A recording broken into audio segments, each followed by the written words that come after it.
যখন তিনি বললেন যে শেখ হাসিনা যখন বললেন যে তিনি জাতির উদ্দেশ্যে ভাষণ দিবেন, তিনি তো একজন ক্রিমিনাল, পলাতক আসামি, তিনি তো জাতির উদ্দেশ্যে ভাষণ দিতে পারেন না। তাহলে আমি হয়তো বলতাম যে এটাকে এরকম না ভাঙলেও চলতো।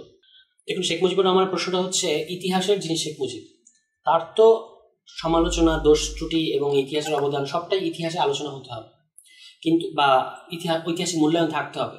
কিন্তু আওয়ামী লীগ এই রাস্তাটা, শেখ হাসিনা এই রাস্তাটা বন্ধ করে দিয়ে ইতিহাসের এত বিকৃতি ঘটিয়েছে যে ভাষা আন্দোলনের জনক শেখ মুজিবকে বানিয়ে দিয়েছে, যেটা ইতিহাসের একটা চরম বিকৃতি। ঐতিহাসিকভাবে আপনি এটা প্রমাণ করতে পারবেন না, কিন্তু সেটাই শেখ হাসিনা করেছে।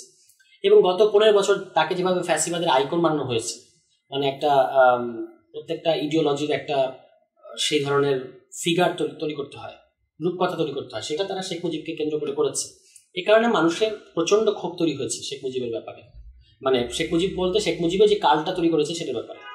এই ক্ষোভটারই একটা বহিঃপ্রকাশ আমরা 5 আগস্টের পরে নানা ঘটনার মধ্যে দিয়ে বিভিন্ন জায়গায় তার যে মূর্তি সেটাকে ফেলে দেওয়া থেকে শুরু করে, এটা কিন্তু পৃথিবীর বিভিন্ন জায়গায় ঘটেছে। যারা ঔপনিবেশিক শাসক ছিল, যেমন সেসিল রোডস ইংল্যান্ডে, তার মূর্তির জনগণ টেনে নামিয়ে ফেলেছে, এরকম পৃথিবীতে বহু জায়গায় আপনি দেখবেন। এই ক্ষোভটা চলে যাওয়ার পরে আপনি ইতিহাসটা অবজেক্টিভভাবে, নৈর্ব্যক্তিকভাবে মূল্যায়নের একটা পরিসর তৈরি হবে বলে আমি মনে করি, যদি সেরকম আমরা প্রজ্ঞার পরিচয় দিতে পারি রাষ্ট্র হিসেবে। তখন হচ্ছে ইতিহাসের, যেমন শেখ মুজিব, তার অবশ্যই গুরুত্বপূর্ণ ভূমিকা আছে, মানে পাকিস্তান আন্দোলন থেকে শুরু করে তার যে রাজনৈতিক ক্যারিয়ার যে সময়কালে, সেখানে তিনি অবশ্যই ভূমিকা রেখেছেন। আবার 71-এর পরে তিনি দেশের রাষ্ট্রপ্রধান হিসেবে তিনি এমন অনেকগুলো কাজ করেছেন যেটার জন্য আমাদেরকে আজকে পর্যন্ত ভুগতে হচ্ছে, যেমন বাকশাল করা, কোনো রাষ্ট্র প্রতিষ্ঠান থেকে দাঁড়াতে না দেয়া, বিরোধী দল করতে না দেয়া, এবং একটা মানে সেনাবাহিনীর মতো একটা বাহিনী থাকার পরেও প্যারালাল একটা ফোর্স করা, রক্ষী বাহিনীর মতো দলকে এমনভাবে এম্পাওয়ার করেছেন যে তারা নানা ধরনের মানে কুকীর্তির মধ্যে জড়িয়ে গেছে। এমনকি শেষ পর্যন্ত তিনি বাকশাল করার মধ্যে দিয়ে নিজের দল নিজেই বিলুপ্ত করে দিয়ে গেছেন। এটা কিন্তু খেয়াল করতে হবে যে আওয়ামী লীগকে শেখ মুজিব নিজেই বিলুপ্ত করে দিয়ে গেছেন। বাকশাল মানে ছিল সকল রাজনৈতিক দল নিষিদ্ধ, বাকশাল একটাই দল, একটাই দেশ, একটাই দল, একটাই সরকার, একটাই রাষ্ট্র।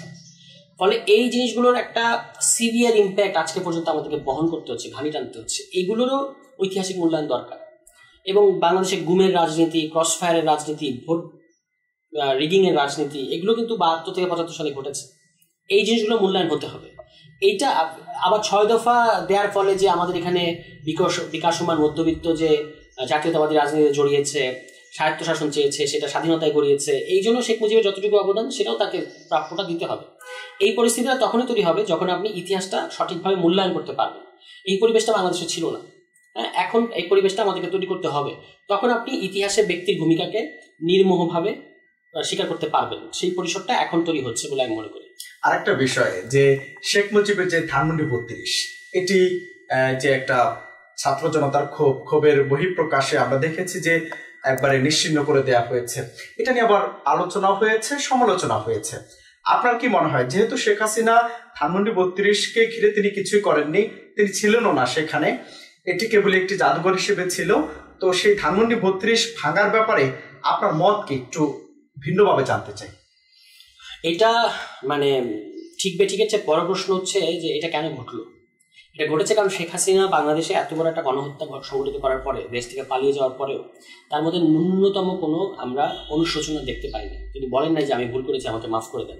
এটুকু যদি তিনি বলতেন তাহলে জনগণের ক্ষোভ অনেক কমে আসতো। বাংলাদেশের জনগণ কিন্তু খুব কম চায়।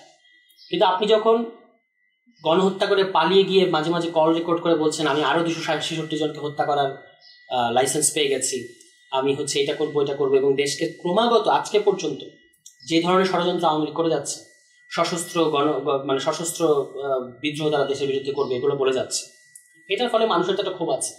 ফলে যখন তিনি বললেন যে শেখ হাসিনা যখন বললেন যে তিনি জাতির উদ্দেশ্যে ভাষণ দিবেন, তিনি তো একজন ক্রিমিনাল, পলাতক আসামি, তিনি তো জাতির উদ্দেশ্যে ভাষণ দিতে পারেন না। তিনি এই কথাটা যখন বলা হলো এবং ইন্ডিয়া দিল্লির পক্ষ থেকে অ্যালাউ করা হলো তাকে, হ্যাঁ, ইন্ডিয়া দিল্লিতে তাকে আশ্রয় দিয়েছে, তারা যখন এই কাজগুলো করলো তখন মানুষ ক্ষুব্ধ হয়ে, স্বতঃস্ফূর্ত হয়ে ক্ষুব্ধ হয়ে কিছু একটা রিয়াকশন দেখাতে গেছে। এবং সেই রিয়াকশন, মানুষের এই রিয়াকশনগুলো মানুষ কোনো না কোনোভাবে ক্ষোভ রিলিজ করবে। কখনো এটা গঠনমূলক হবে, কখনো এটা গঠনমূলক হবে না। কিন্তু তার আগের প্রেক্ষাপটটা হচ্ছে এই যে এটা ঘটেছে।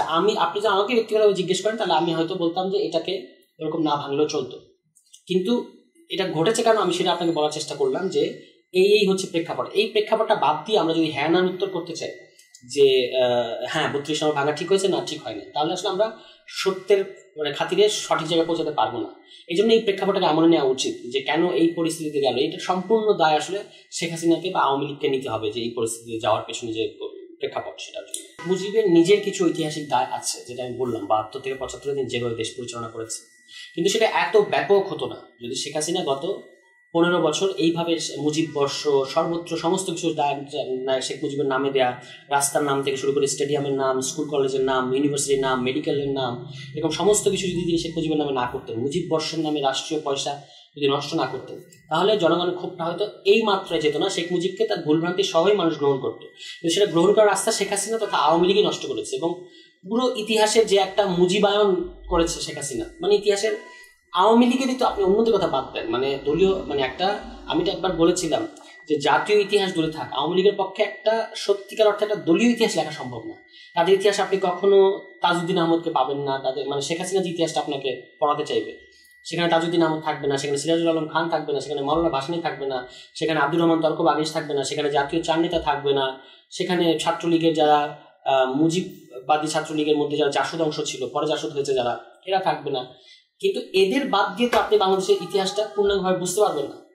তো এই কারণে আমি বলছি যে এই দলের সংকীর্ণতাটা এই মাত্রা যে তারা জাতীয় ইতিহাস তো লিখতে পারবেই না, তারা সত্যিকার অর্থে একটা দলীয় ইতিহাস লিখতে পারবে না।